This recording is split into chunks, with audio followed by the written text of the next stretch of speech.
नमस्कार, वंदे मातरम प्यारे साथियों। मैं विक्रम वर्मा आपका तहे दिल से स्वागत करता हूं आपके अपने YouTube channel online study with Vikram पर। तो प्यारे साथियों, जैसा कि आप सभी को पता है कि सीईटी ग्रेजुएशन का नोटिफिकेशन जारी हो चुका है, जिसमें आपको पता चल चुका होगा कि नेगेटिव मार्किंग होने वाली है और 40% नंबर आपको लाने होंगे। जी हां प्यारे विद्यार्थियों, 40% मार्क्स अब की बार लाने होंगे और 1/3 नेगेटिव मार्किंग रहने वाली है। तो अब की बार पूरी तरह से तैयार हो जाइएगा, क्योंकि अब की बार एक भी ऐसा टॉपिक नहीं छोड़ना है जो आपका तैयार न हो प्यारे साथियों। और मैं इस चैनल के माध्यम से आपको वही टॉपिक करवाऊंगा जो आपको YouTube चैनल पर बहुत कम देखने को मिलते हैं, और साथ ही साथ उसके हस्तलिखित नोट्स और PYQ क्वेश्चन भी आपको करवाए जाएंगे। यानी अब की बार सीईटी की तैयारी मजबूत तरीके से करेंगे,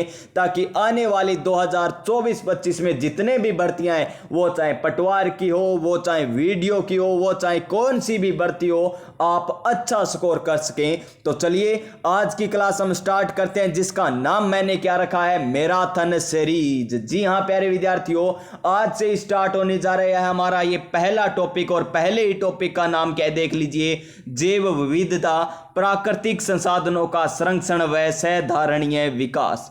जी हां, पहला टॉपिक हमारा रहने वाला है, पहली क्लास रहने वाली है सीईटी ग्रेजुएशन, सीईटी 10+2 के लिए।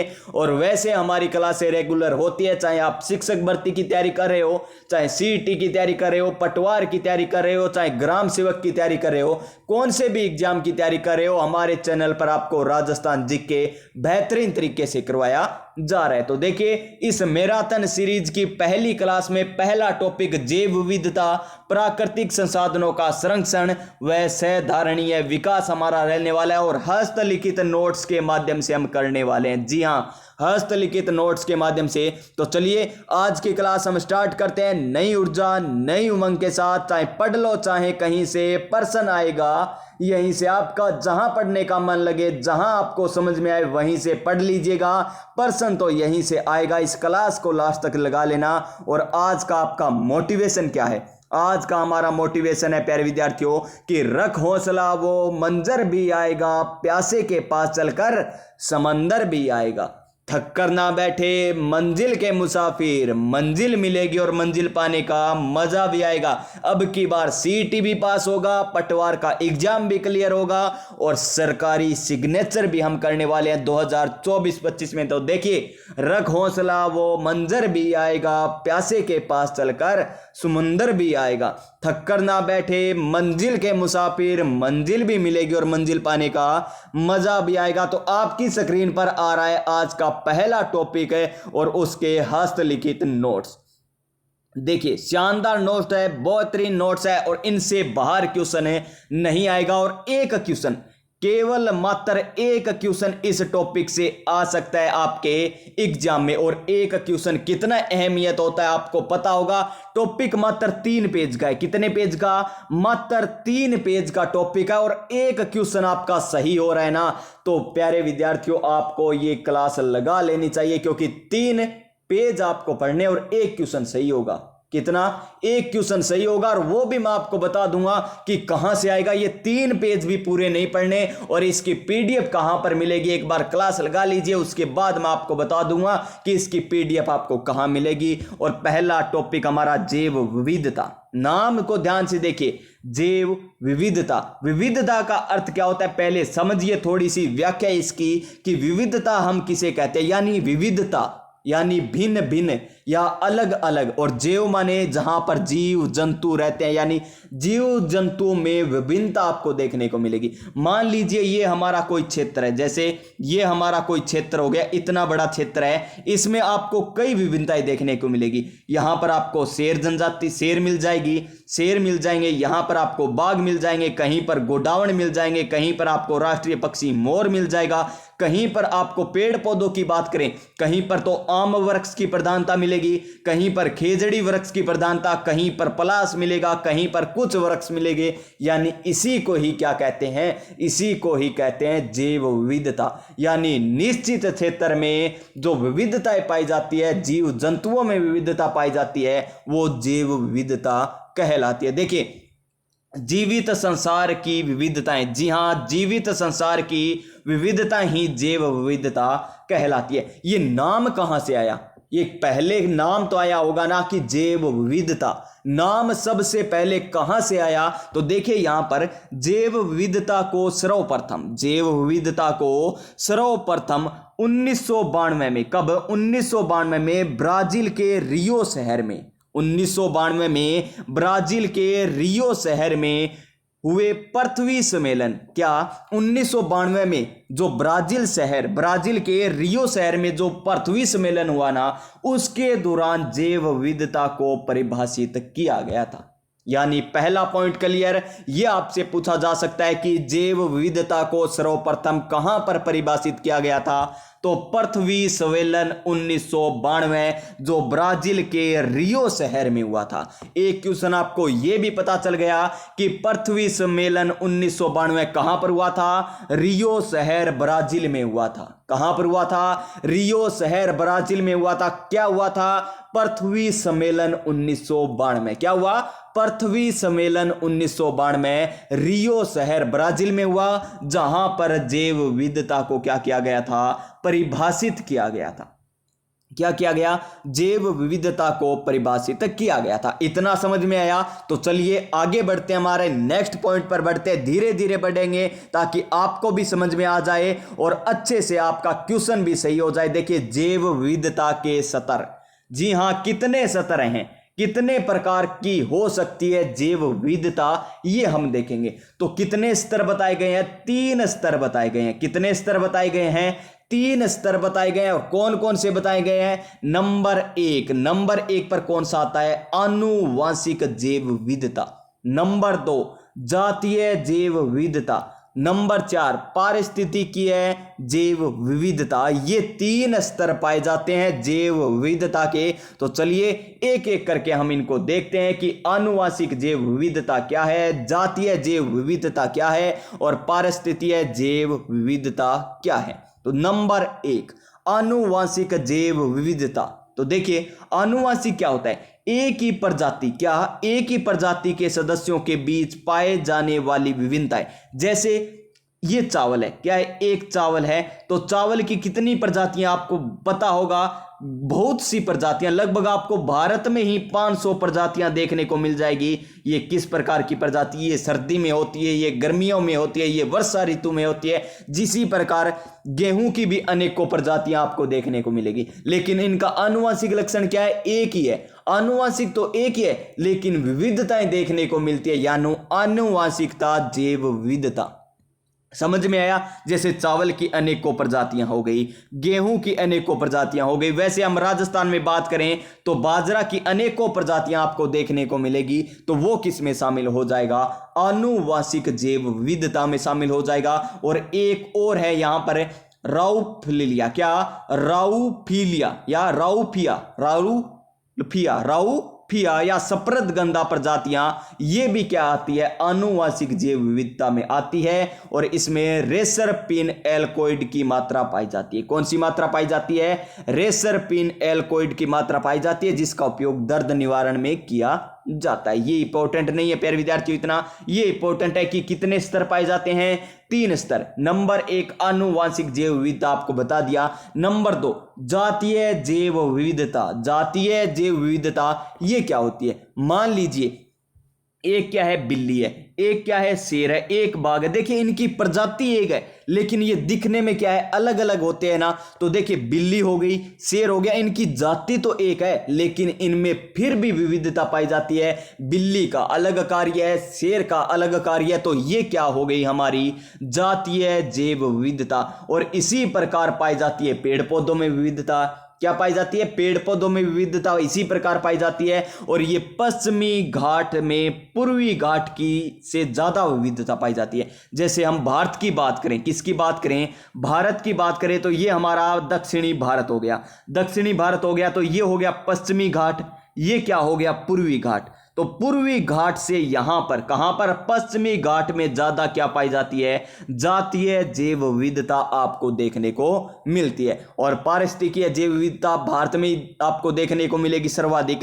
तो ये हो गए जैव विविधता के स्तर। कितने पढ़े, 3 पढ़े। इससे पहले हमने क्या पढ़ा था कि जैव विविधता को सर्वप्रथम कहां पर परिभाषित किया गया था, 1992 में जो पृथ्वी सम्मेलन हुआ, कहां पर हुआ, रियो शहर में। और रियो शहर कहां पर है, ब्राजील में। तो इतना आपको पढ़ लिया होगा आपने अच्छे तरीके से। तो चलिए आगे चलते हैं, हम जैव विविधता के वितरण की बात करते हैं कि किस प्रकार जैव विविधता का वितरण होता है, कहां पर ज्यादा होता है, कहां पर कम होता है।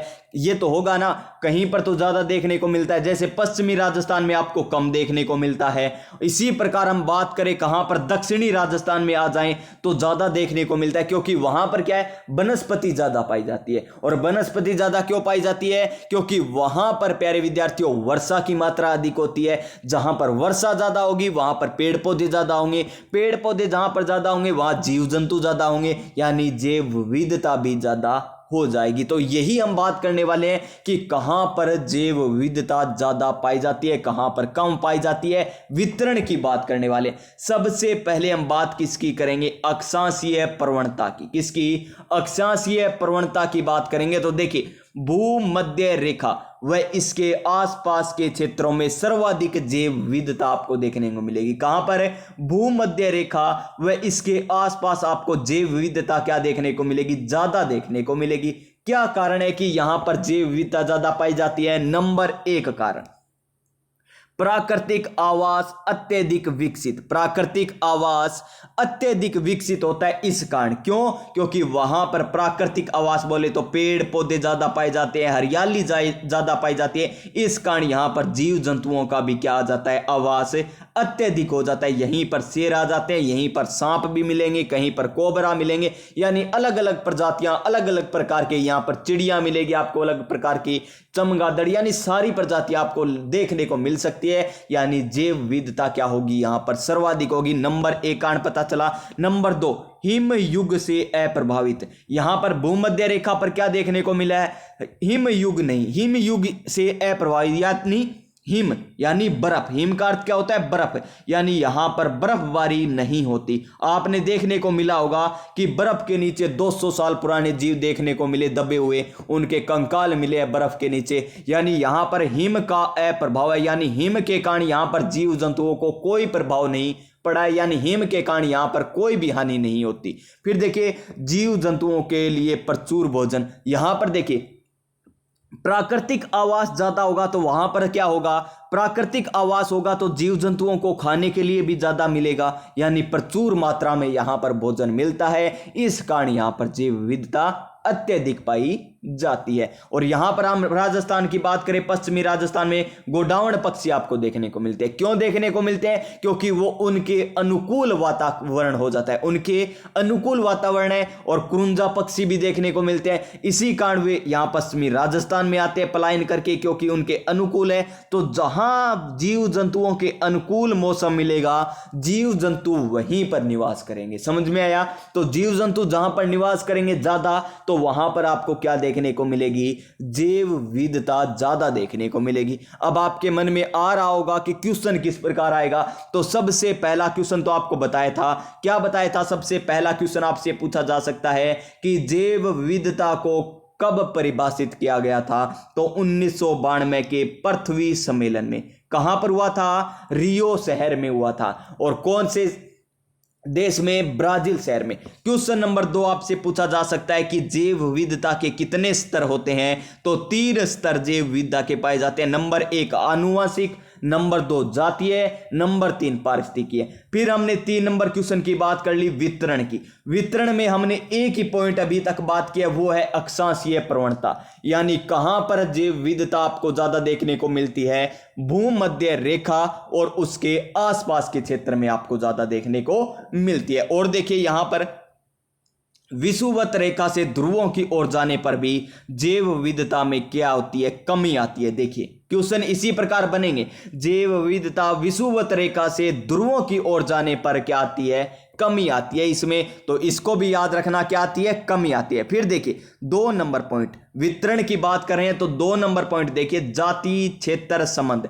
एलेक्जेंडर वॉन हम्बोल्ट के अनुसार निश्चित क्षेत्र में के बाद समान जाति मिलने लगती है। देखिए अलेक्जेंडर वॉन हम्बोल्ट, ये नाम याद रखिए, अलेक्जेंडर वॉन हम्बोल्ट के अनुसार निश्चित क्षेत्र, जैसे ये कोई क्षेत्र है हमारा, ये मान लीजिए ये हमारा देश है भारत, तो देखिए यहां पर पश्चिमी राजस्थान, यहां पर अलग प्रकार के मिलेंगे, यहां पर मध्य प्रदेश आ जाएगा, यहां पर बाघों की संख्या ज्यादा देखने को मिलेगी, फिर अलग जनसंख्या मिलेगी, यहां पर पेड़ पौधे अलग मिलेंगे, यहां पर अलग मिलेंगे। लेकिन इस क्षेत्र के बाद एक ऐसा क्षेत्र आ जाएगा, उसके बाद रिपीट होने लगेंगे, कहीं पर गोडावण आ जाएंगे, कहीं पर बाघ आ जाएंगे, कहीं आम के पेड़ आ जाएंगे, कहीं पर साल के वृक्ष आ जाएंगे, कहीं पर तेंदू के वृक्ष आ जाएंगे। यानी आपको वापिस वही देखने को मिलेगा जो पहले से चले आ रहे थे, यानी रिपीट होने लगते हैं, वही जीव वही जंतु रिपीट होने लगते हैं। और यही किसने कहा था, अलेक्जेंडर वॉन हम्बोल्ट ने कहा था कि हाँ, क्या कहा था कि निश्चित क्षेत्र के बाद समान जाति के मिलने लगते हैं, कौन, जीव जंतु समान जाति को देखने को मिलने लगते हैं। आगे देखिए, समुद्र तल से ऊंचाई के साथ जैव विविधता में क्या आती है, कमी आती है। समुद्र के साथ जैव विविधता, ऊंचाई बढ़ने पर क्या आती है, जैव विविधता में कमी आती है। और आगे देखिए नेक्स्ट पॉइंट, विश्व में 12 मोस्ट इंपोर्टेंट, विश्व में 12 मेगा बायोडाइवर्सिटी देश हैं। कितने हैं, 12 मेगा बायोडाइवर्सिटी देश है, जहां कुल वैश्विक जैव विविधता का 50 से 60% भाग पाया जाता है। कितने देश है, 12 देश है। लेकिन प्यारे विद्यार्थियों 5 और नए देश शामिल कर लिए गए, यानी अब कुल मिलाकर कितने देश हो गए, 17 देश हो गए हैं। कुल मिलाकर कितने देश हो गए हैं, 17 ऐसे मेगा बायोडाइवर्सिटी देश हो गए जहां पर क्या है, वैश्विक जैव विविधता अधिक पाई जाती है। ये कौन कौन से हैं, तो चलिए चलते हैं हमारे नेक्स्ट पेज पर, उस पर आपको पता चलेगा। लेकिन प्यारे साथियों उससे पहले अगर आप कर रहे हो शिक्षक भर्ती, चाहे फर्स्ट ग्रेड, सेकंड ग्रेड, या आपका दोस्त कर रहा है, आपका भाई कर रहा है, कोई भी कर रहा हो, सीईटी किसी भी ग्रेजुएशन की तैयारी हो, चाहे 10+2 की तैयारी हो, एलडीसी की, पटवार की, पशु परिचर की तैयारी कर रहे हो, तो आपको संपूर्ण राजस्थान जीके एकदम अच्छे तरीके से करवाया जा रहा है, ट्रिकों के साथ करवाया जा रहा है, व्याख्या सहित करवाया जा रहा है। उसकी आज आपकी 28 नंबर क्लास होने वाली है। और अधीनस्थ बोर्ड और आरपीएससी द्वारा 2001 से 2024 तक जितने भी प्रश्न पूछे गए ऑफिशियल आंसर की के साथ आपको करवाए जा रहे हैं। भाषा बोलिया टॉपिक कंप्लीट हो गया, हमारा साहित्य ग्रंथ कंप्लीट हो गया। हम सब्जेक्ट वाइज करेंगे, ऐसे नहीं कि सारे टॉपिक एक साथ ले लिए। पहले कला संस्कृति करेंगे, उसके बाद राजस्थान का भूगोल, उसके बाद राजस्थान का इतिहास करने वाले हैं। लोक देवता हो गया, देवियां, संत संप्रदाय, आभूषण, वेशभूषा, खान पान, ये टॉपिक हो चुके हैं। लोक नृत्य, वाद्य यंत्र और हस्तकला और चित्रकला, ये टॉपिक हो चुके हैं। और आज हमारा टॉपिक कौन सा है, मेले व त्योहार, आज से स्टार्ट होने जा रहा है। तो शुरू कर दीजिए आज से ही अपनी तैयारी को मजबूत बनाने के लिए संपूर्ण राजस्थान जीके सीरीज, जिसमें आपको सब्जेक्ट वाइज और टॉपिक वाइज क्वेश्चन करवाए जाते हैं कि सीईटी ग्रेजुएशन में किस लेवल के क्वेश्चन आते हैं, सीईटी 10+2 में किस लेवल के क्वेश्चन आते हैं, सारे आपको बताए जा रहे हैं। अब ये 17 देश कौन कौन से हैं, तो देख लीजिए 17 देश कौन कौन से हैं। पहले कितने थे, 12 थे। कौन कौन से थे, 12।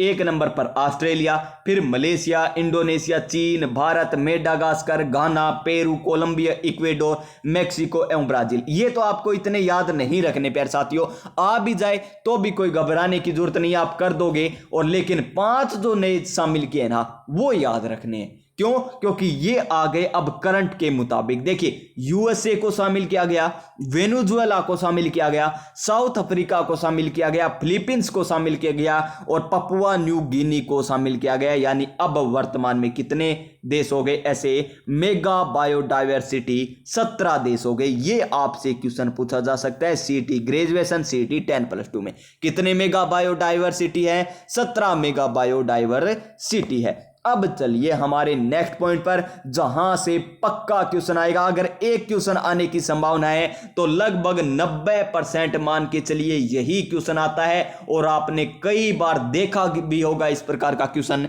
कि जैव विविधता के तपत स्थल या हॉटस्पॉट, जी हाँ, हॉटस्पॉट नाम सुना होगा आपने, वो सुना होगा मोबाइल डाटा वाला, जहां पर आप हॉटस्पॉट करते हैं और दूसरे आपका नेट का उपयोग करते हैं, या आप करते होंगे दूसरे का नेट का उपयोग। लेकिन ये हॉटस्पॉट वो हॉटस्पॉट नहीं है मोबाइल वाला, ये हॉटस्पॉट है जैव विविधता के हॉटस्पॉट की बात करें, जिसका सबसे पहले किसने बताया था? नॉर्मन मायर्स ने बताया था। नॉर्मन मायर्स ने बताया था सबसे पहले। और हॉटस्पॉट किसे कहते हैं? जहां पर 50% क्या पाई जाती है? जैव विविधता देखने को मिलती है, और 50% क्या हो चुकी है? नष्ट हो चुकी है।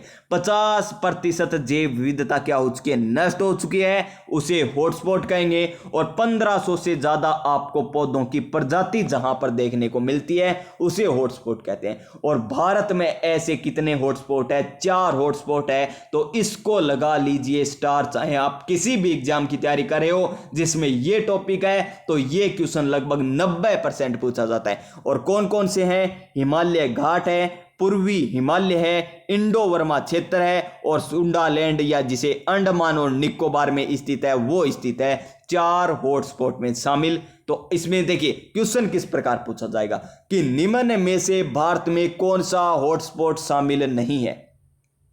पश्चिमी घाट, पूर्वी घाट, उत्तरी घाट, या पश्चिमी घाट आ गया, पूर्वी घाट आ गया, पूर्वी हिमालय आ गया, इंडो वर्मा क्षेत्र आ गया। तो कौन सा शामिल नहीं है? पूर्वी घाट शामिल नहीं है। तो क्या यहां पर पूर्वी हिमालय शामिल है, और इंडो वर्मा क्षेत्र शामिल है, सुडालैंड ये भी शामिल है। ये 4 शामिल है हॉटस्पॉट में भारत के। तो याद रखिए, इसी प्रकार विश्व में कितने हैं टोटल? विश्व में टोटल 35 हॉटस्पॉट है। कितने? विश्व में टोटल 35 हॉटस्पॉट है, और भारत की बात करें तो 4 हॉटस्पॉट है। अब देखिए इसका कारण क्या है? क्षति हो रही है, जैव विविधता में क्षति हो रही है। और सबसे बड़ा क्षति का कारण कौन है पता है आपको? मानव। कौन है? मानव, यानी हम हैं प्यारे विद्यार्थियों, हम, जिसमें मैं भी शामिल हूं, आप भी शामिल हो। क्यों? देखिए आवासीय विखंडन, आप उनके, हम उनके आवासीय क्या कर रहे हैं? विखंडन कर रहे हैं, वनों की कटाई चल रही है। तो जैव विविधता में क्या आ रही है? कमी आ रही है, यानी उनको क्षति पहुंच रही है। अपने लाभ के लिए कर रहे हैं ये सब कुछ। हम पेड़ों को काटते हैं फर्नीचर बनाने के लिए और कुछ कार्य के लिए, लेकिन हम पेड़ लगाते नहीं है। अगर लगाते हैं तो फोटो लगाते हैं कि आज हमने ये पेड़ लगाया, लेकिन 10 दिन बाद उनको हम संभालते ही नहीं है। ये मेरे भी साथ है और आपके भी साथ है, हकीकत है प्यारे साथियों। ये मैं नहीं कहता कि आप ही ऐसे करते हो, हम भी ऐसे करते हैं, हम कह रहा हूं मैं। तो ध्यान रखिए, अति दोहन। क्या? अति दोहन। जी हां, अति दोहन हो रहा है। विदेशी जातियों का आक्रमण। ये विदेशी जाति ये नहीं है जैसे तुर्क हो गए, इस प्रकार ये वे नहीं है विदेशी आक्रमण। तो ये विदेशी प्रजाति, जैसे कौन हो गया? जलकुंभी हो गया। जलकुंभी, ये किसमें? जलकुंभी हो गया। और भी आ रहे हैं, जैसे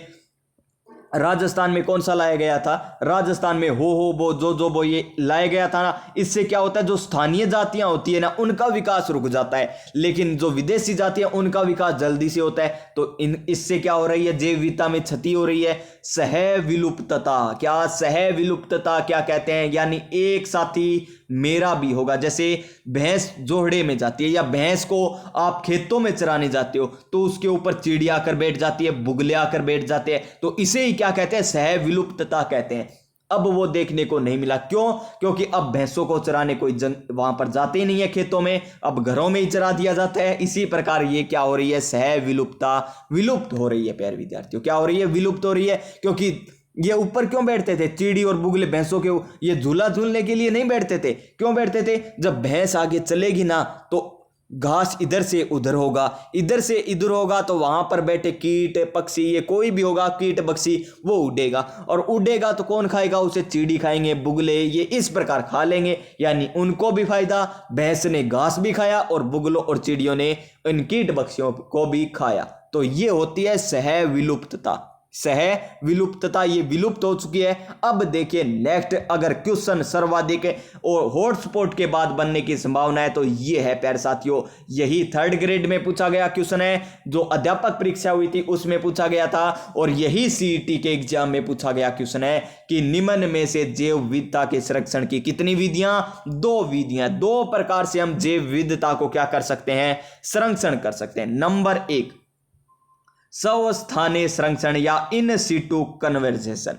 एक बाह्य स्थानीय संरक्षण, इसे एक्स-सिटू कन्वर्शन कहते हैं। तो देखिए बाह्य स्थानीय यानी बाहर ले जाना, स्वस्थानीय यानी उसी स्थान पर रख लेना, यानी कोई जीव जंतु है उसे उसी स्थान पर रख लेना ताकि उनका क्या हो जाए, संरक्षण हो जाए। और एक जीव जंतु ऐसे होते हैं जहां पर बाहर ले जाना पड़ता है, उस क्षेत्र से दूसरी जगह ले जाना पड़ता है, उसे क्या कहते हैं, बाह्य स्थानीय संरक्षण कहा जाता है। देखिए जीव को प्राकृतिक आवास में संरक्षण और जीव को बाहर संरक्षण देना तो बाह्य स्थानीय, और उसी प्राकृतिक आवास में संरक्षण देना स्वस्थानीय संरक्षण। और इसके एग्जाम्पल मोस्ट इंपॉर्टेंट राष्ट्रीय उद्यान, वन्य जीव अभ्यारण्य, पवित्र उपवन और झीलें हो गया। और बाहर के कौन हो गए, जैसे जंतुआलय, एक जंतुआलय से दूसरे जंतुआलय में लेकर जाया गया किसी जंतु को। बीज बैंक, एक बीज यहां से है, इस यहां पर वो बीज मिलता है तो इस बीज को यहां पर पश्चिमी राजस्थान में लाकर उगा दिया गया, तो ये हो गया जीन बैंक हो गया। जंतु उद्यान हो गया, जंतुओं को एक स्थान से दूसरे स्थान। वनस्पति उद्यान हो गया, या क्रायोप्रिवेजेशन, क्या प्रिजर्वेशन, क्रायोप्रिजर्वेशन ये क्या है, ये एग्जाम में पूछा गया है। क्या है, -196 डिग्री सेल्सियस द्रव नाइट्रोजन ताप पर जैविक संरचनाओं को संरक्षित करना। जैविक संरचनाओं को संरक्षित करना कितने ताप पर, -196 डिग्री सेल्सियस, उसे क्या कहते हैं, क्रायोप्रिजर्वेशन। क्रायोप्रिजर्वेशन उसे कहा जाता है। -196 डिग्री सेल्सियस के ताप पर क्या करना, जैविक संरचनाओं को संरक्षित करना। अब देखिए हमारा नेक्स्ट पेज और अंतिम पेज रहने वाला है, और ये टॉपिक भी हमारा कंप्लीट हो जाएगा। देखिए आपको इतनी क्लास में करवा दिया ना, और यही आप पेड कोर्स लेते ना तो आपको 4 क्लासों में ये टॉपिक पूरा करवाया जाता है, मात्र 3 पेज 4 क्लासों में। और यहां पर आपको लगभग 30 या 40 मिनट में ये टॉपिक करवा दिया जाएगा। तो अच्छे तरीके से पढ़िए, और उस तरीके से पढ़िए जो आपको एग्जाम में कम समय में बेहतर तरीके से सफलता दिला सके। तो देखिए सतत विकास धारणीय या सहवहनीय विकास, ये क्या होता है, तो नंबर, ये थ्योरी है, एकदम थ्योरी है, इसमें न तो कोई समझने वाली बात है और यहां से क्वेश्चन आने की बिल्कुल भी संभावना न के बराबर है। लेकिन अधीनस्थ बोर्ड है प्यारे विद्यार्थियों, लगा लीजिए, एक पेज का क्या छोड़ना है, एक पेज पढ़ लीजिए, क्या पता यहीं से पूछ ले। अधीनस्थ बोर्ड है, और अधीनस्थ बोर्ड ने जब कहा है कि 40% लाना अनिवार्य है और नेगेटिव मार्किंग है, सीट तक खाली रह जाती है अधीनस्थ बोर्ड की, तो ये हम पढ़ ही लेते हैं। क्या होता है सतत विकास, तो सबसे पहले सतत विकास की परिभाषा दी है संयुक्त राष्ट्र पर्यावरण एवं विकास सम्मेलन UNCED के अनुसार। क्या है, सतत विकास एक ऐसी प्रक्रिया है जिसमें वर्तमान पीढ़ी की आवश्यकताओं को पूरा किया जा सके और भविष्य की पीढ़ियों को जरूरतों के साथ भी कोई समझौता न करना पड़े। जी हां, अब वर्तमान में आप वनों को काटते जा रहे हैं, मकान बना रहे हैं ताकि आने वाली पीढ़ी को कोई कठिनाई का सामना न करना पड़े। मकान बना रहे हो, बड़े बड़े वनों को काट कर बना रहे हो, लेकिन ये गलत है। आपने अपनी पीढ़ी में क्या ध्यान रखा, उसकी घर का ध्यान रखा, लेकिन उसका जो वनों का विनाश हो रहा है ना, उसके कारण जो प्रकृति का प्रभाव पड़ेगा आपकी आने वाली अगली पीढ़ी पर, यानी हमारी आने वाली अगली पीढ़ी पर जो इनका प्रभाव पड़ेगा ना, उससे आपने नहीं बचाया। उसे आपने वनों को इतना काट दिया कि आपने वनों का तो ध्यान नहीं दिया, लेकिन घर का ध्यान दिया। घर तो उसके लिए बना दिया अपनी आने वाली अगली पीढ़ी के लिए, उनके लिए रुपए भी बहुत इकट्ठे कर दिए, लेकिन वनों का ध्यान नहीं दिया, प्रकृति का ध्यान नहीं दिया। तो इस कारण क्या होगा, उसे आने वाले समय में अधिक तापमान का उपयोग, टेम्परेचर सहना पड़ेगा। वनों की कटाई हो गई तो आने वाले वे क्या उपयोग करेंगे,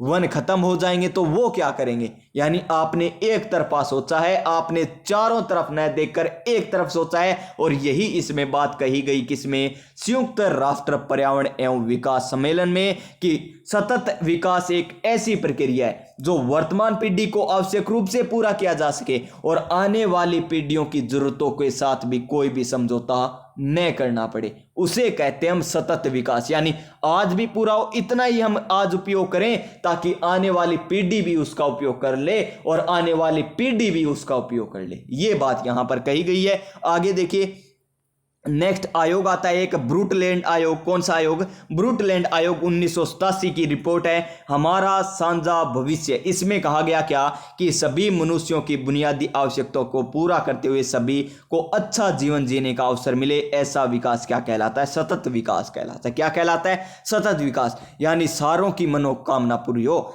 यानी उन्हें क्या करना है वो भी पूरी हो, लेकिन क्या है, सभी को अच्छा जीवन जीने का अवसर मिले। ये नहीं कि आपको ही जीने का मिला है, यहां पर जीव जंतु हैं उन्हें भी अच्छा जीवन जीने की मिले, आने वाली जो पीढ़ी है उसे भी अच्छा जीवन जीने को मिले, यानी सभी को जीवन अच्छा जीने को मिले। ये नहीं कि आज मैं सब कुछ कर जाऊं, साथ लेकर कुछ नहीं जाओगे, हम कुछ भी नहीं लेकर जाएंगे। ये कहा गया ब्रूटलैंड आयोग 1987 की रिपोर्ट ने। आगे देखिए नेक्स्ट रिपोर्ट आती है एडवर्ड बारबियर। क्या है? एडवर्ड बारबियर ये क्या कहते हैं? एडवर्ड बारबियर कहते हैं कि अनुसार विकास एक यानी सतत विकास एक ऐसी प्रक्रिया है जिसमें गरीबों के जीवन के भौतिक मानकों को सुधार में लाया जा सके, सतत विकास कहलाता है। इतनी इंपॉर्टेंट नहीं है, ये इंपॉर्टेंट है नेक्स्ट वाली। और नेक्स्ट क्या है हमारा? हरमन डेली। हरमन डेली ने क्या बताया? हरमन डेली के अनुसार सतत विकास 4 कारकों से संभव है। नंबर 1 जनसंख्या नियंत्रण, नंबर 2 प्रदूषण नियंत्रण, नंबर 3 विज्ञान एवं तकनीकी प्रयोग, नंबर 4 संसाधनों को सीमित प्रयोग। ये तो आपको पता चल गया होगा, संसाधनों का सीमित प्रयोग करना। जनसंख्या नियंत्रण, जनसंख्या बढ़ती जा रही है और हम क्या कर रहे हैं? वनों को काट रहे हैं। जैसे वनों को काटकर हम क्या जा रहे हैं? जीव जंतुओं की कॉलोनियों में जा रहे हैं ना। और हम क्या कहते हैं? टीवी में रिपोर्ट क्या आती है पता आपको? अखबारों में रिपोर्ट क्या आती है? मानव आबादी में घुसे बाघ। मानव आबादी में बाघ नहीं घुसे, हम उनकी आबादी में चले गए, हम उनकी आबादी में चले गए, हम उनकी आबादी में चले गए हैं, न कि वो हमारी आबादी में आ रहे हैं। तो देखिए जनसंख्या नियंत्रण करना जरूरी है, अन्यथा ये सभी आबादी खत्म हो जाएगी। कौन सी? जीव जंतु वाली। प्रदूषण नियंत्रण, प्रदूषण के कारण भी हो रहा है, कहीं पर आग लग रही है, वनों में आग लग रही है, उसके कारण जैव विविधता खत्म हो रही है। कितने, जैसे ऑस्ट्रेलिया के जंगलों में लगी, हमारे भारत के जंगलों में आग लग जाती है, उसके कारण कितनी पीढ़ियां, कितनी जातियां नष्ट हो रही हैं। ये प्रदूषण नियंत्रण भी करना जरूरी होगा। आगे देखिए ये इंपॉर्टेंट आ गया, फिर से एक और इंपॉर्टेंट पॉइंट आ गया, मोस्ट इंपॉर्टेंट पॉइंट है। यहां पर देखिए ये बात पूरी कर लेते हैं। वैश्विक स्तर पर 1992 से ब्राजील के रियो शहर में हुए पृथ्वी सम्मेलन में सर्वप्रथम सतत विकास के लिए 21वीं सदी की विकास की प्रक्रिया के लिए सहस्त्राविध विकास लक्ष्य रखे गए। क्या रखे गए? सहस्त्राविध लक्ष्य, विकास लक्ष्य रखे गए, जिन्हें 2015 तक प्राप्त करना था। ठीक है, 2015 तक प्राप्त करना था, लेकिन उससे पहले ही क्या हो गया प्यारे विद्यार्थियों? 2015 से पहले ही क्या किया गया? कुल 17 लक्ष्य निर्धारित कर उन्हें 2015, देखिए सतत विकास लक्ष्यों को सितंबर 2015, देखिए सितंबर 2015 में ही न्यूयॉर्क में संयुक्त राष्ट्र के साधारण सभा द्वारा निर्धारित किए गए। क्या किया गए? संयुक्त राष्ट्र की साधारण सभा द्वारा निर्धारित किए गए। और कब तक रखा गया था ये लक्ष्य? दिसंबर 2015 तक, दिसंबर 2015 तक रखा। लेकिन उससे पहले ही क्या कर दिए गए? इनमें चेंज कर दिए गए। क्यों? क्योंकि ये पूरे होते नजर नहीं आ रहे थे। क्यों नहीं आ रहे थे? क्योंकि मानव एक ऐसा है जो लालच के लिए कुछ भी कर सकता है, लालच के लिए कुछ भी कर सकता है। जो खुद करेगा ना वो सही लगेगा उसे, जो दूसरे करेंगे वो गलत लगेगा। आप खुद पेड़ काटोगे, आप कहोगे कि ये तो पेड़ हमारे खेत में अड़कांस दो, सीधी बात है। आप देसी भाषा में बात करा कि वो तो अनाज को नहीं होने दो। और दूसरों पेड़ काटो, वो दूसरा खेत आप पेड़ काटे, बारिश ही को नहीं हो, ए कारण को नहीं हो। आप खुद लालच के कारण खुद करते जा रहे हैं नुकसान हम प्रकृति को, और दोष दूसरों को दे रहे हैं। यही हमारा बड़ा कारण है। इसमें मैं भी शामिल हूं, यानी हम सभी शामिल हैं, हम सभी शामिल हैं। और कुल 17 लक्ष्य निर्धारित किए गए। कब? सितंबर 2015 में। पहले तो कितने लक्ष्य निर्धारित किए गए थे? 15 लक्ष्य थे या 21 लक्ष्य थे, एजेंडा 21 नाम दिया गया। और बाद में 17 लक्ष्य निर्धारित और किए गए, तो इसे एजेंडा 30 कह दिया गया। क्यों कहा गया एजेंडा 30? क्योंकि ये दिसंबर 2030 तक प्राप्त करने। देखिए पहले दिसंबर 2015 तक प्राप्त करने थे, प्राप्त नहीं हुए। अब दिसंबर 2030 कर दिया बढ़ाकर कि तब तक प्राप्त हो जाए ना तो भी बहुत है हमारे लिए तो, लेकिन ये मुझे अब भी लगते हुए नहीं दिखाई दे रहे हैं। अब देखिए अंतिम पॉइंट आज के टॉपिक का हमारा कि अंतरराष्ट्रीय जैव विविधता दिवस 22 मई को बनाया जाता है। 2024 की थीम क्या थी ये आपको कमेंट करके बताना है। ये मैंने इसीलिए नहीं लिखा ताकि आपको बताने के लिए कुछ भी तो मिले। और जैव विविधता का शब्द सबसे पहले WG रोजन ने किया और प्रसिद्धि इस नाम को एडवर्ड विल्सन ने दिलाई थी। तो ये हमारा टॉपिक हो गया और इसकी PDF आपको हमारे Telegram channel online study with Vikram पर मिल जाएगी, जिसका लिंक मैंने आपको डिस्क्रिप्शन में दे दिया है प्यारे साथियों। तो ये देखिए प्रीवियस ईयर क्वेश्चन भी आप लगा सकते हैं, जिसके साथ आपको कम समय में ज्यादा क्वेश्चन करवाए जा रहे हैं। इसी प्रकार देखिए एक टॉपिक करवा दिया आपको इतने समय में ही, कितने समय में, मात्र 34 मिनट में आपको समझाया भी है और मैं आशा करता हूं आपको समझ में भी आया होगा। इसी प्रकार हम तैयारी करते रहेंगे और इसी प्रकार आपको व्याख्या सहित ये टॉपिक भी करवाए जा रहे हैं। जाकर क्लास देखिए 28 क्लासों में, 28-27 क्लासों में इतने टॉपिक हो गए हमारे। 1 2 3 4 5 6 7 8 9 10 11 12 13 टॉपिक हो चुके हैं अब तक हमारे। तो देखिए इतनी क्लासों में 13 टॉपिक किए ना, तो कम समय में अधिक मैटर हम कर रहे हैं ताकि हम कितने, 1 महीना बचा है हमारा CET का, कितना लगभग मान के चलिए 1 ही महीना बचा होगा। सितंबर अब चल रहा है, जून जुलाई अगस्त चल रहा है, सितंबर में पर 1 महीना बचा है, यानी कम समय में ज़्यादा से ज़्यादा मैटर निकाला जाए। तो तैयारी मजबूत कीजिएगा। और ये हमारा टॉपिक हो चुका है कंप्लीट। इसमें देखिए ये हमने कर लिया, देखिए जैव विविधता कर लिया, ये टॉपिक हमारा कंप्लीट हो चुका है। और संधारणीय विकास भी हमने कर लिया। प्राकृतिक संसाधनों का संरक्षण हम किस प्रकार कर सकते हैं, एक क्लास और ला दूंगा मैं इसकी, जो करंट से संबंधित मुद्दे हैं। ये RAS परी का भी टॉपिक है। देखिए RAS परी में ये टॉपिक है, RAS परी का ये टॉपिक है, कौन सा, जैव विविधता और प्राकृतिक संसाधनों का संरक्षण व संधारणीय विकास, RAS परी का टॉपिक है। और आपको CET में देर का मान के चलिए आप RAS परी की तैयारी कर रहे हो, उससे 3 गुना ज्यादा आपका सिलेबस रहने वाला है। और कम समय में अगर आपको सिलेबस पूरा करना है और वो सिलेबस पूरा करना है जो आपके एग्जाम में पूछा जाए, तो जुड़े रहिएगा हमारे साथ। आप सभी स्वस्थ रहिएगा, मस्त रहिएगा, अपनी अपनी तैयारी में व्यस्त रहिएगा। मिलते हैं नेक्स्ट क्लास में, तब तक जय हिंद जय भारत।